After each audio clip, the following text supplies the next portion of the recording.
Guys, may hapon guys. Ito yung tanim natin ngayon guys na sibuyas. Oh, bagong tanim yan guys. So, ito yung kinuna natin oh. Yan yung sibuyas natin guys. Ayan. Ayan oh. Tatatanim na natin guys.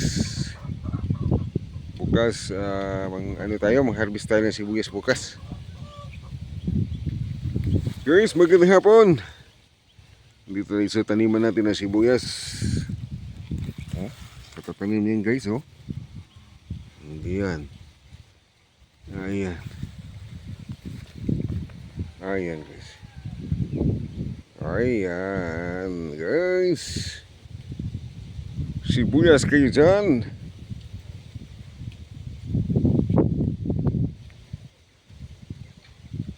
Medyo hapon na guys. Yan o. Yan yung simbahan dun. Makulimlim na hapon.